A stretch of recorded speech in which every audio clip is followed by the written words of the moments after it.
What's going on, everybody? Welcome to today's video. Reacting to If You're a Musician in 2024, You Want to Hear This by Rick Beato.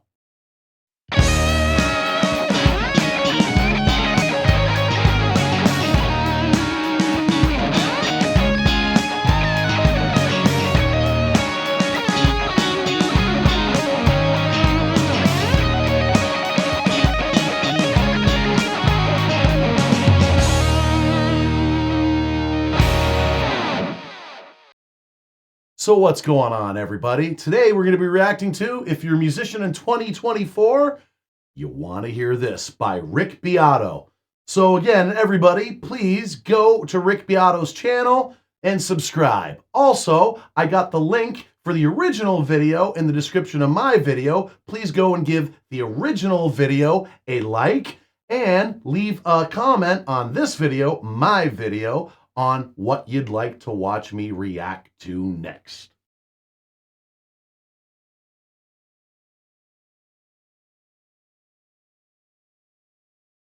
Okay, this is going to be an interesting video, I think. There's a company who reached out to me a few months ago. It's called Chart Cipher. And what they do is they use AI and they compile trends based on the Billboard charts. But it's trends over years and years. But you can see kind of what is happening in music now. And these are some really interesting things because they talk about topics of songs, how many words are in the titles, things like that, nerdy things that I really think are interesting. So one of the first things in here is the primary genre trend chart. All right. I'm going to go back a couple frames here so we can see that through the... Look at that. Hip-hop / rap, both holding 27%. And we got, pop at 20%, country at 19%, rock at 9%, ouch. R&B and soul at 6%, and Latin at 3%. You'll notice that it says that hip-hop at 27% and pop at 27% are the two top genres right now. The next is country at 20%, then rock 19%, R&B is at 9%, Latin is at 6%, and then at the bottom here is dance or electronic music. If you go to the next chart, this is where it gets interesting, because then you look at essentially 2019 to 2023. So the last 4 years, what the trends are. And you'll notice that this top thing here is hip hop music, which has actually gone down a lot on the charts. Wow. It's gone from 53% dominance, then 58% in 2020, but now it's way down to 27%. So hip hop is going down in the way it's represented on the charts. People are less interested in hip hop music. Wow. Hip-hop has been the dominant form of music on the charts. I thought it was hip-hop and country, but apparently from looking at this, and I haven't exactly been paying too much attention to any of those trends or anything like that as of lately. I always thought that it would have been hip-hop and country and then hip-hop, but apparently hip-hop and pop. But it seems like roughly well more than a 50% dive is what hip-hop took. Hip-hop was dominating and just dove down dramatically. Wowzers. I would say that pop music has stayed relatively the same, 30%, 22 or 23, and then it's back at 27. So, fluctuating between 30% and 23%, let's say, but 27 last year. And then the things that are on the rise are really country and rock seem to be on the rise. It says right here, since 2022 to 2023, country has moved from 8% up to 20% of its representation on the Billboard charts. That's a 150% increase. That's massive. I've noticed this when I do the top 10 Spotify countdowns, that there's a lot of country songs on the charts now. Okay. I have nothing but the utmost amount of respect for country music. The guitar players, the singers, the musicianship in country music is absolutely incredible. It's just not one of the genres of music that I particularly like. However, I'm still very happy to see it increasing 150% because of the main reason being country is using, at least still at this point, real instruments all the time. Now, hip hop, rap, whatever you want to call it, it's its own thing. I'm not going to try and talk down about it or say anything bad about it.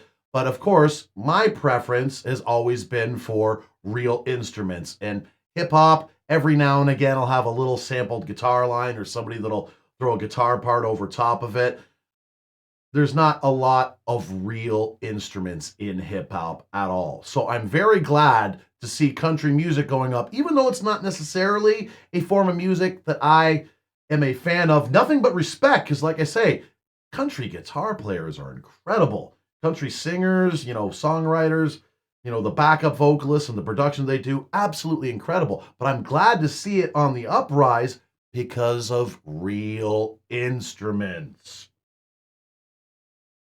Now that there never were before, right? Rock has moved up from 12% to 19%. That's a 58% increase, which is cool. And like I said, hip hop is down 37%, as you can see here. I think people are getting tired of hip hop. I noticed that the trap beats, that drum sound that you used to hear constantly on the chart when I started doing these top 10 countdowns a few years ago, really has disappeared. I think people are just bored with it. And then if that's going to come down, something's going to replace it. And it seems to be rock and country are moving up. Okay, the next chart that I think is interesting here is instrument prevalence trends. So it says here, almost all streaming hits contain primarily drums and bass. Of course, we know that. Yes. The prominent use of guitars.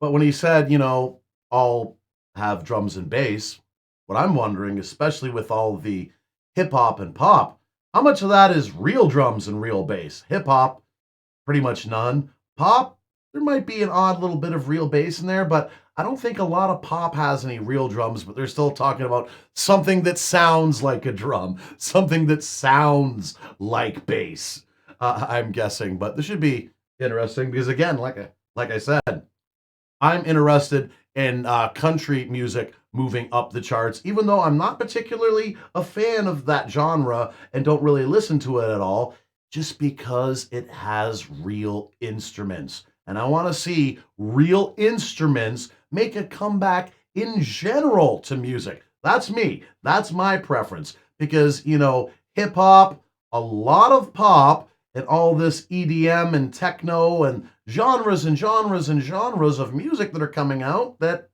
there are no real instruments anymore. Sometimes with some of the electronic stuff, there's not even anything that really sounds like drums. Drum-like sounds. It's programmed, but they're not even coming close to trying to sound like a traditional drum or a drum set. Hey, I get it. Their thing, music has to evolve, music has to change, but I'm a person that always has and always will love real instruments. To me, no programming, no sampling will ever replace human beings playing real instruments. Surged to the highest level in over a decade. This is due in part to both the rise in country and rock, as we just said in the last segment. Conversely, the use of piano has been on the decline. Okay, pretty interesting. If you look at the chart, you'll see this instrument prevalence here, with the bass is in this mauve color, whatever this is, guitar up, purplish. 30%. And the drums are in yellow, guitar is in red, and piano at 16% is in green. Okay, so to put it more succinctly, the use of the guitar on songs that are on the Billboard charts from 2022 to 2023 has gone up 56%, and the we need more guitars. I don't care what's happening. I don't care what you're doing. We need more guitars. That's just me. use of the piano has gone down 41%. Now, I guess people are not taking piano lessons. Actually, that's kind of a joke because the piano's all MIDI anyways. Okay, the next chart that I think is really interesting is this tempo trends. In the last 4 years, or from 2019 to 2023, it appears like songs are getting slower. There's been an increase of songs that are slower than 79 BPM by 23%, and songs that are between 100 and 119 BPM have decreased by 24%. Really? So when I think about the charts that we've listened to over the interesting. last couple of years, it does seem like songs have gotten slower, or they're at least all mid-tempo songs. The only song that pops into my head is that Olivia Rodrigo song, that Bad Idea. That song is the only one I can think of that was in the top 10 recently that's kind of an up-tempo rock song. The next thing I find fascinating are the song length trends. Now, there's a really interesting article in the Washington Post about a week and a half ago about how songs are getting shorter and shorter. And they actually... All right, yeah. Songs are getting... Let me back that up a little bit there. Yeah. Songs are getting shorter and shorter in the era of streaming and TikTok. Now, this is something that I saw in somebody else's video. I don't remember exactly who brought this up. And I don't even remember the artist, too. It's somebody that was very current in, some pop genre or hip-hop or subgenre. Now, it was this artist that blew up and was viral on TikTok. And it's a video of them doing a concert. And they're doing the song that he has that is viral. And he puts the mic out to the audience, and the audience sings the verse, the audience sings the chorus, and you sing along with the chorus. And then he goes and he puts the mic out to the audience to sing the second verse. And crickets. Crickets. Because of TikTok, and because of the fact that that artist's 30 to 45 second bit that contained a chorus and a verse of their song is what made them viral. That's all that anybody knew. The chorus and the one verse. And the person that was doing this video that I was watching said, yep, going way back when, you could be a one-hit wonder. Now, because of TikTok and streaming, you're a one-verse wonder. I'll never forget it. Seeing the video of, this young guy, doing his song, singing the chorus, puts the mic out over the audience. They sing the whole thing along, does another chorus, puts the mic out to them. Nothing. They don't know anything more than that little snippet of the song. Welcome to the TikTok era, everybody. Welcome, welcome. It actually showed from the 1960s when songs were routinely under 3 minutes. Sorry, I just want to, take a look at this chart for a little while. Wow. So yeah, shorter songs in the 50s. It seems like maybe around the 90s. Goes like to 4 minutes and 14 seconds. And then, not quite, under 2 minutes for the 2020s, but let's see where the rest of the chart goes.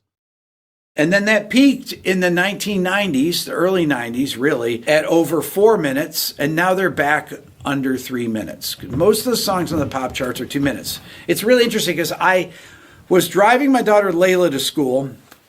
She said to me, can you play some new songs? So I start playing new songs. We were listening to that song, Greedy by Tate McRae. 2 minutes and 20 seconds. And then the next song we listened to was 2 minutes and 15 seconds. Then 2 minutes and 18 seconds. She said, is every song under 3 minutes? I said, yeah.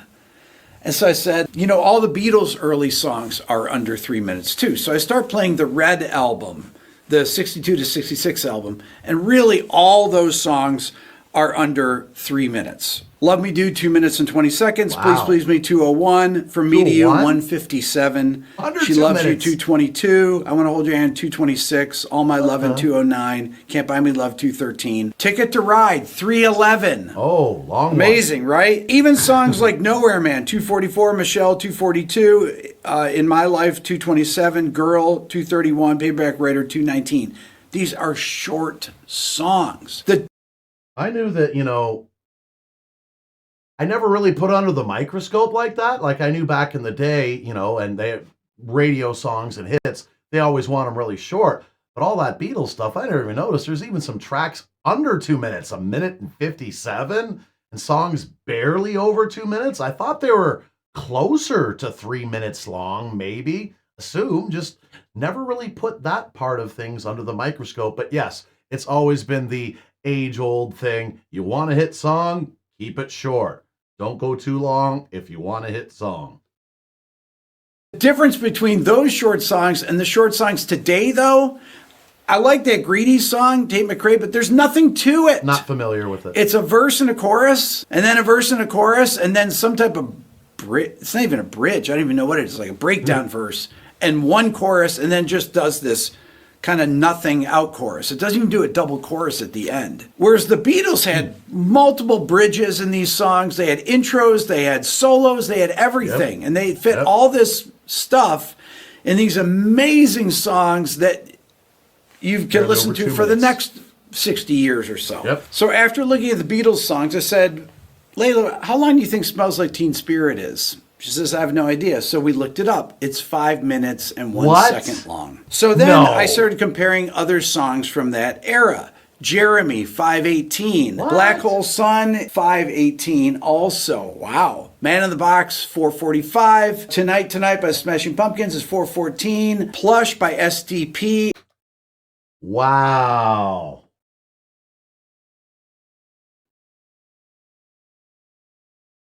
I never noticed that before. Like I said, and I always said, it's always, you want a hit song, keep it nice and short. Apparently, in the 90s, short was 4 to 5 plus minutes, allegedly. I've never noticed that. And again, here's the odd part. I've played almost all these songs and most of the Beatles stuff that he was talking about. I've actually played almost all this stuff as a working musician and never really noticed. I was never really keeping track of time. When you're on stage as a musician, okay, you got 45-minute set, hour set, hour and a half set, whatever. You just take a look at the time. You just estimate how many songs it's going to take you to get through the set. If you had too many songs in the set, you cut a few. Don't really think about it, but wow, the 90s just went absolutely insane with average song lengths for hit songs. I never noticed that. Is 5:13. These are long songs, twice as long as songs are today. So why were songs so long back then? First of all, they were way better written songs. And second of all, there was no internet to zap people's attention. No social media, no video games, no anything to take people's attention away and make them want to swipe. No TikTok, no YouTube Shorts, no Instagram. People actually could sit there and just listen to music. The next. Okay, but the same could be said about the 60s when the Beatles were around. Same thing, even less to occupy your time with. TV wasn't even in color yet.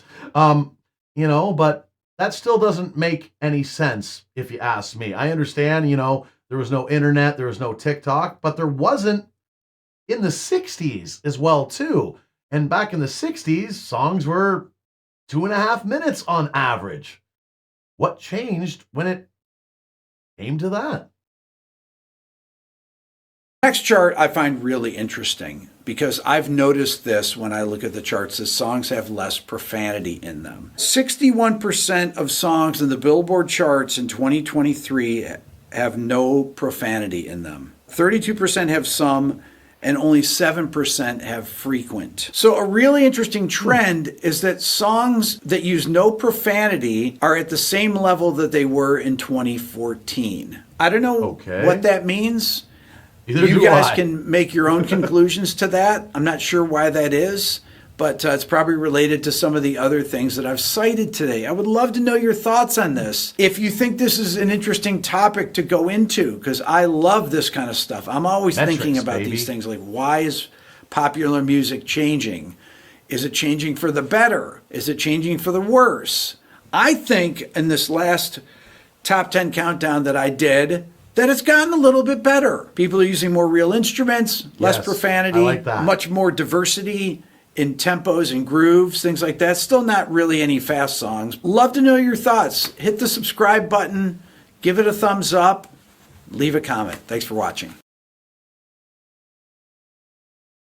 All right. There you have it. So please go, if you're not already subscribed to Rick Beato, and give Rick Beato a sub. Also, I got the link for the original video in the description. Please go there and give the original video a like. And on this video, my video, please leave a comment on what you'd like to see me react to next. Thanks for checking out this video. If you like what you saw, please subscribe, click the notification bell, like, comment, and share. It doesn't cost a thing and would really help out the channel. Also, please subscribe to my other channel, GK Mac Music, for some live looping live streams with a side of jackassery, some original music, and some short content, also with a side of jackassery. If you'd like to help out the channel financially, you can buy some merch at the merch store, or you can become a channel member. As always, everyone, thanks so much for your continued support. Do what makes you happy.